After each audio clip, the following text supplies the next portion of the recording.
بیچاری کئی روز سے دم توڑ رہی ہے، ڈر ہے خبر بد نہ میرے منہ سے نکل جائے، تقدیر تو مبرم نظر آتی ہے ولیکن پیران کلیسا کی دعا ہے کہ یہ ٹل جائے۔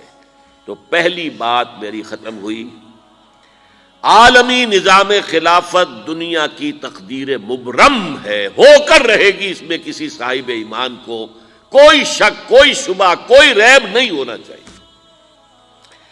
البتہ اس کا اب دوسرا پہلو کیا ہے، اس کا آغاز کہاں سے ہوگا؟ اب وہ نقطہ کون سا ہوگا، نقطہ آغاز کون سا ہوگا؟ اس میں پہلی بات تو میں نے کہا جو شک کرے گا اس کا پھر ایمان مشکوک ہے، ہوگا، لازماً ہوگا، گلوبل ہوگا، پوری دنیا میں ہوگا۔ کہاں سے شروع ہوگا اس میں آپ اختلاف کر سکتے ہیں، لیکن مجھے تو دو حدیثیں تو ملی ہیں جن سے یہ اندازہ ہوتا ہے کہ یہ اس مشرقی خطے سے ہوگا، عرب کے مشرق کی جانب کسی ملک سے ہوگا، کسی خطے سے ہوگا۔ وہ حدیثیں بھی اب آپ پڑھ لیجئے پہلے، پھر میں کہہ رہا ہوں یہ خزانہ ہے جو ہم نے آپ کی خدمت میں پیش کیا ہے، کاش کہ آپ اس کی قدر کر سکیں، یہ حدیثیں آپ کو ازبر ہو جائیں، یاد ہو جائیں، لوح قلب پر نقش ہو جائیں۔ ہندوستان اور خراسان یعنی موجودہ افغانستان کا ذکر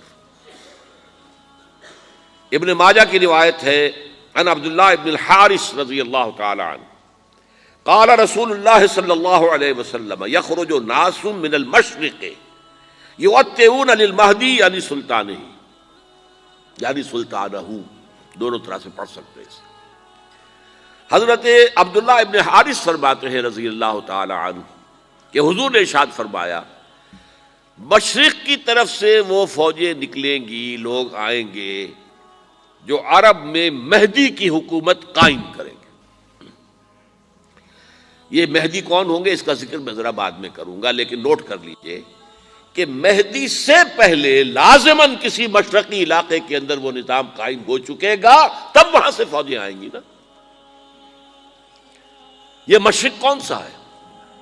عرب کے مشرق میں آپ چلیے ایران بھی آ جائے گا، افغانستان بھی ہے، پاکستان بھی ہے، اور اگر اسے اور توسیع دیں تو ہندوستان بھی ہے۔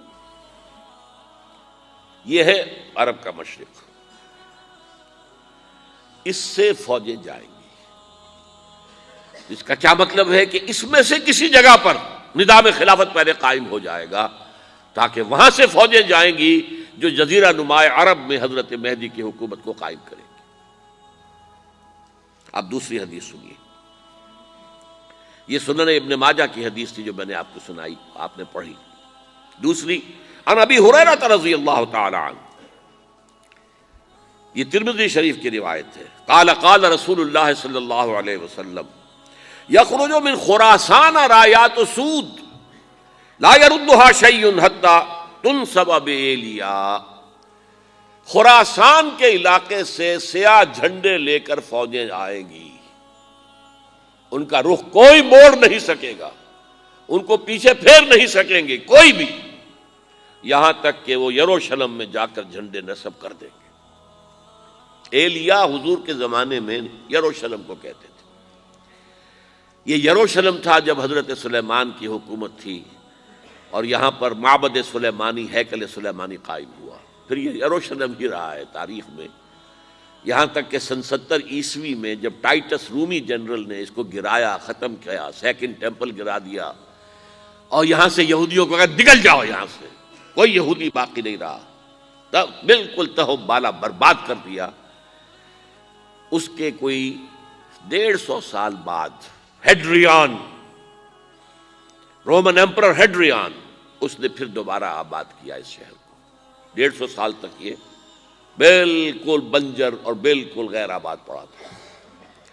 اب ہیڈریان نے جب آباد کیا تو اس کا نام ایلیا رکھا، اب یروشلم نام نہیں تھا، تو حضور کے زمانے میں پھر اس کا نام ایلیا تھا۔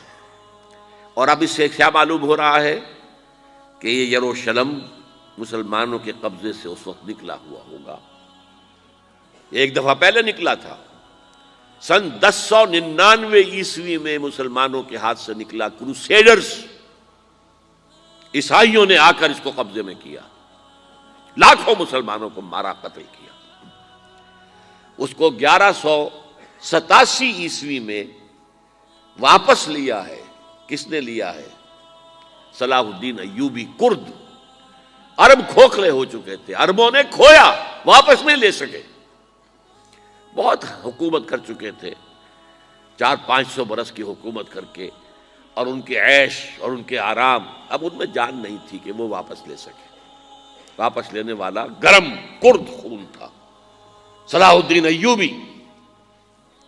تو گویا کہ اب آپ سمجھئے کہ 88 برس تک عیسائیوں کا قبضہ رہا یروشلم پر۔ اب 1967 میں یہودیوں نے قبضہ کیا ہے، اور اب 38 برس تو ہو گئے، 88 نہیں تو 38 برس تو ہو گئے ہیں۔ لیکن وہ دور آئے گا کہ اب پھر لیں گے، لینے والے عرب بھی نہیں ہوں گے، خراسان کے علاقے سے فوجیں آئیں گی۔ یہ خراسان کیا تھا؟ ایلیا تو میں نے آپ کو بتا دیا، یروشلم کا نام ہے۔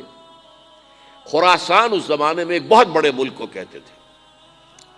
کچھ حصہ پاکستان کا بھی اس میں شامل ہے، کچھ حصہ ایران کا بھی ہے۔ ایران کے اس حصے کو اب بھی خراسان کہتے ہیں، وہ ایک صوبہ ہے۔ خراسان ایک صوبہ ہے ایران کا، چھوٹا سا۔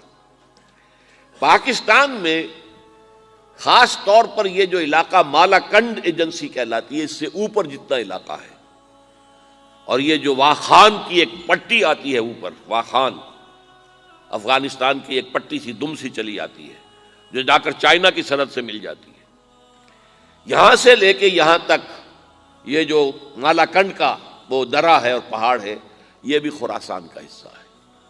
باقی تقریباً 2/3 آف افغانستان ساؤدرن حصہ نہیں ہے خراسان کا حصہ، یہ سیستان کہلاتا تھا، یہ خراسان نہیں ہے۔